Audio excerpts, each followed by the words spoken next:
Hi, and welcome to the Men on the Path to Love podcast, the Emotionally Healthy Men Set Different Boundaries episode. I'm Bill Simpson, your host. I coach men who are rebuilding their lives and relationships after breakup or divorce, helping them understand their relationship patterns, grow into the best version of themselves, and create deeper love and real connection, showing up differently for the next chapter of their lives, so they can live the life they love. So this episode brings us close to the end of my series, Living as an Emotionally Healthy Man. Now, throughout this series, I've talked about some of the small things emotionally healthy men do differently. We've explored why they don't need to win every argument, what they do when they're triggered, and the difference between reacting and responding. And in this episode, I'm talking about another important part of emotional health, and that's boundaries. Now, when some men hear the word boundaries, they imagine drawing a hard line in the sand, right? They think boundaries mean telling someone what they can and cannot do, or they think boundaries are about keeping people at a distance. But healthy boundaries aren't walls. They're not threats, and they're not a way to control your partner, okay? A healthy boundary is a clear way of saying what you feel, what you need, what you're willing to do, and what you're not willing to do. It's knowing where you end and the other person begins. And in relationship, not setting boundaries often means putting your partner's needs, preferences, and feelings ahead of your own. Not occasionally as an act of love, but so consistently that you begin to lose yourself. You begin to abandon yourself. Maybe saying yes when you want to say no. Or maybe you pretend something doesn't bother you when it really does. Maybe you take responsibility for your partner's moods or feelings. Or maybe you constantly adjust yourself to avoid disappointing your partner. And on the surface, it may look like you're loving or flexible or easygoing, but underneath the surface, resentment may start to build. Yeah, man, there was a time in my life when I didn't have a clue of what boundaries were, much less how to set them. Unless the situation was so obvious or so serious that I felt I had no other choice. And when I finally began learning about boundaries, setting them was a real struggle for me, especially at first, because I hated confrontation. Yeah, I tried to avoid conflict whenever I could, because there was a part of me that believed if I rocked the boat, the relationship might fall apart. So if my partner wanted to do something I didn't want to do, I would often just go along with it. But I wouldn't always go along with it freely, because I wanted to. Yeah, and then I'd end up being miserable or resentful the whole time. And some of the boundaries I did set weren't healthy boundaries at all. No, man, I would come up with some sort of white lie or excuse so I wouldn't have to say no directly. I wouldn't say how I really felt or ask for what I needed. At times, I would pretend everything was fine when I was actually angry or hurt. I would get quiet, shut down, withdraw. And sometimes I would mope around and hope my partner would somehow figure out what was wrong without me having to say it. And when she didn't figure it out or didn't respond the way I wanted, I would feel even more hurt and resentful. But the truth was, I hadn't given her a fair chance to understand what I was feeling or what I needed. I wasn't being clear. I was expecting her to read my mind.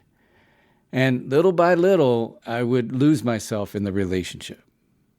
And then I would look around and wonder, damn, how'd I get here? How did I end up doing so many things I didn't want to do? And how did my feelings and needs become so unimportant? And that was a huge lesson for me to learn. Because what I didn't understand was that every time I said yes when I really meant no, or every time I hid how I was feeling or every time I expected my partner to figure out something that I had not communicated, I was playing a role in that pattern. That was my part. Now, that doesn't mean the other person had no responsibility for what was happening in the relationship. No, it just meant that I had to take responsibility for my part. And once I learned more about boundaries and started practicing them, it made a huge difference in my confidence, my self-esteem, and my relationships. And I didn't do this overnight, and to tackle the big issues. I started with the little things. Something as simple as expressing which restaurant I preferred. Then I would slowly practice with more meaningful things, like saying when I needed time alone or when something didn't feel right to me. And I got to tell you, man, setting boundaries wasn't easy, but I got better at it over time. And even with all the practice I've had, I still occasionally catch myself almost dreading to have to set a boundary. There can still be that moment when part of me thinks, maybe I should just let this go. Or, thinking it will be easier if I don't say anything. Or thinking that I could work around it. But today, I'm much more likely to notice that impulse, pause, and set the boundary anyway. And I almost always feel better after I do. Not necessarily because the other person liked the boundary. They may not have liked it. I felt better because I didn't lose myself to avoid the discomfort of it. Those few minutes it takes to set the boundary. And another thing that helped me understand the importance of healthy boundaries was watching a friend of mine struggle with them. I'll call him Dion. Dion had horrible boundaries in his relationships. Yeah, man, if his partner was in a bad mood, he would immediately jump through hoops trying to change it. He would try to make her laugh. He might offer to take her out to dinner, or he would buy her flowers to cheer her up, even when her mood had absolutely nothing to do with him. And if any little thing upset her, Dion would jump right in and try to fix it. I remember when some of us were thinking about doing a guys' camping weekend, and Dion was excited about it and was completely on board until he told his partner. She didn't want him to go. Right away, he canceled on us. And that wasn't the only time. He changed his plans a lot to accommodate his partners. And at one point, he even stopped playing tennis on the weekends just so he could be available to spend that time with his partner.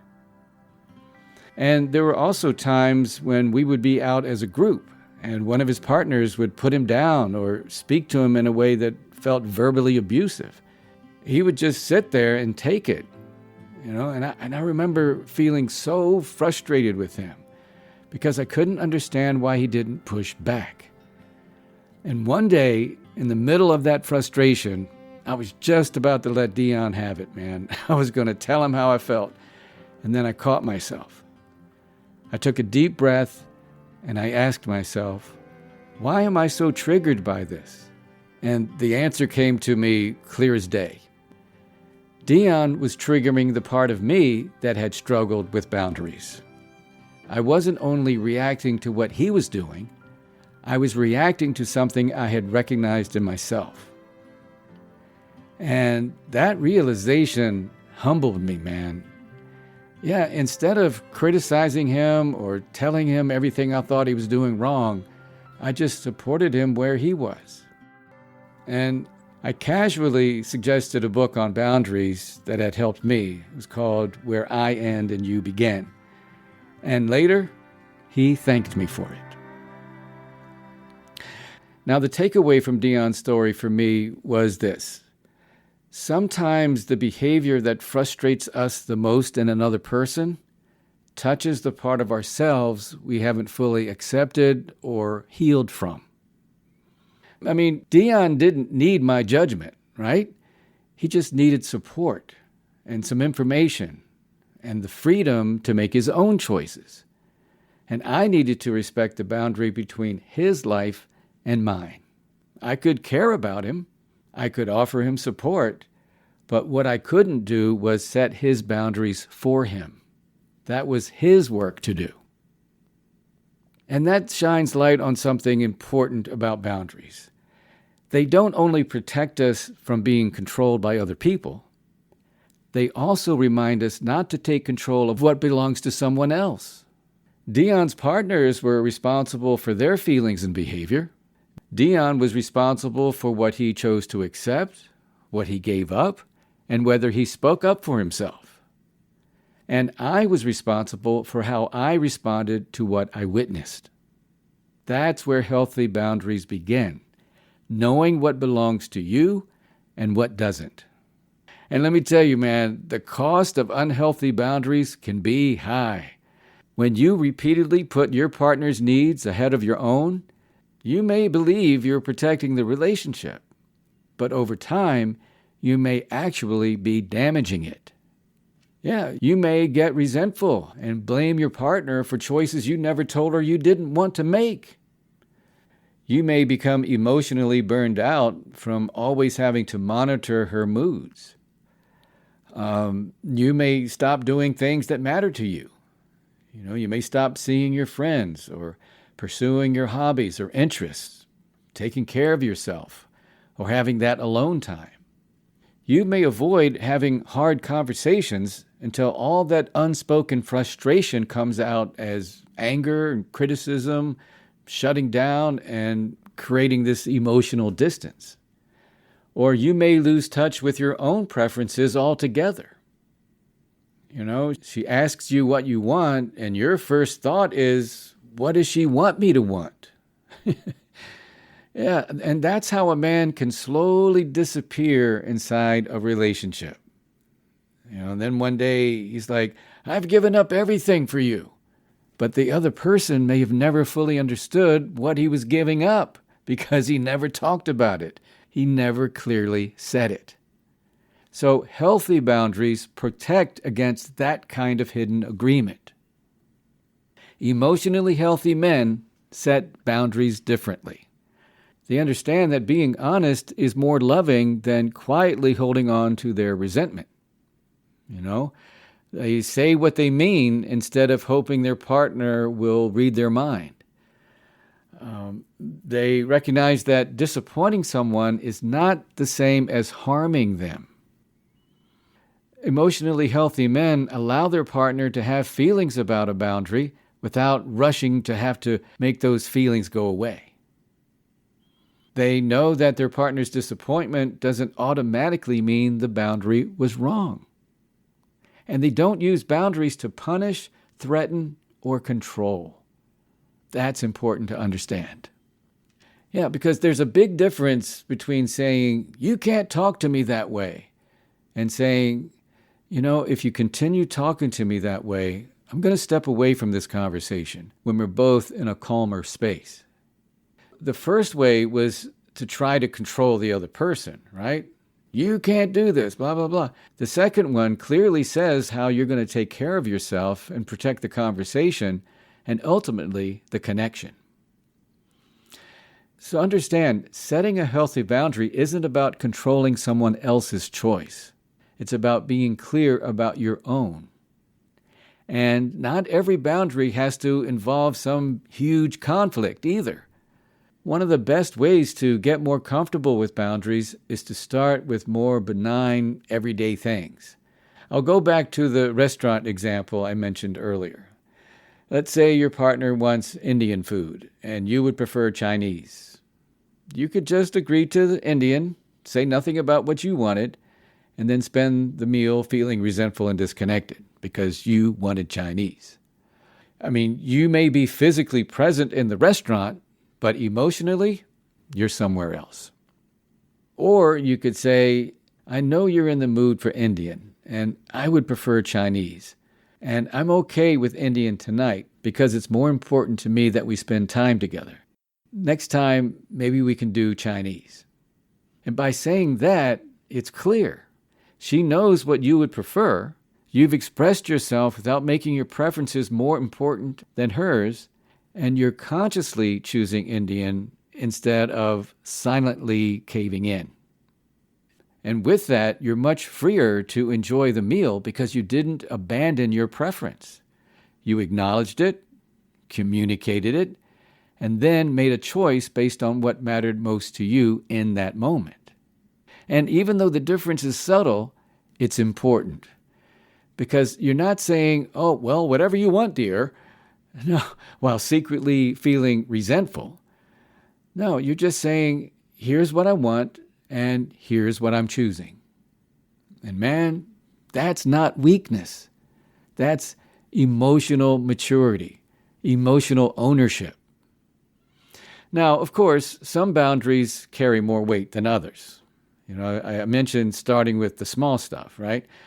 But in a more meaningful situation, you may need to say something like, I need some time alone tonight, and it's not about pulling away from you.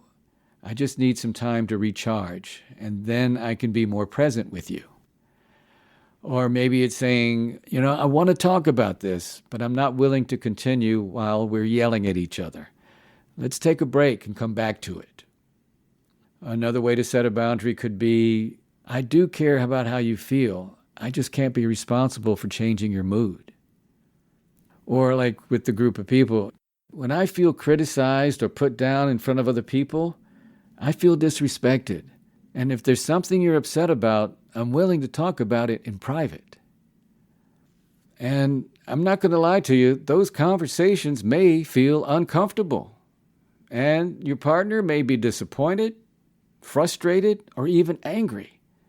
But that doesn't necessarily mean you stated your boundary poorly. It may simply mean that your boundary interrupted a familiar pattern of yours. Yeah, think about it. If you've spent years being the man who always says yes, always fixes everything, and always adjusts himself, the people around you may need time to adjust too when you begin to show up differently by setting those boundaries. And look, man, you don't have to get harsh or nasty, and you don't have to over-explain yourself, and you don't have to turn every preference of yours into some big relationship deal. And what a lot of people don't realize is that a healthy boundary can be direct and kind. It can sound like, no, I'm not able to do that. Or I need some time to think about it. Or no, that doesn't work for me. Or I can see that you're upset and my answer is still no. You could say, I want to support you, but I can't solve this for you. Or another healthy boundary could be saying, I'm willing to have this conversation, but not while we're throwing insults at each other. It's clear, respectful, and grounded. And man, one of the hardest lessons for men who struggle with boundaries is accepting that you can be loving without making everything okay for everybody. You can care about your partner's feelings without taking responsibility for them. Those are hers. You can listen without fixing. Chances are she just wants your support, not necessarily to fix it. You can also disagree without disconnecting. You can say no and still be a good man. And you can ask for what you need and still be a loving partner. In fact, healthy boundaries make deeper connection possible because the person your partner is connecting with is actually you, not the version of you who is constantly editing himself to keep the peace. You hear me? Yeah, so if you want to begin practicing healthy boundaries, start by noticing the moments when your words and feelings don't match. When do you say yes when something inside of you says no? When do you say, I'm fine, when you're angry or hurt or disappointed? When do you try to change your partner's mood because her discomfort makes you feel uncomfortable? And when do you give up something and then quietly resent her for it later? Think about those questions, because it's in those moments that tell you where a boundary may be needed. And look, like I said, you don't have to become an expert overnight. Start small, man. Yeah, choose one small place to practice. State your preference. Maybe ask for a little time. say no without making up an excuse, tell the truth about how something affected you. And I always recommend using I statements. I feel, I need, rather than you always, you made me, blah, blah, blah, blah, blah. And then you want to allow your partner to have whatever response they have. You can listen to their response, you can care about their feelings, and you can even reconsider a boundary if you realize it doesn't reflect your values.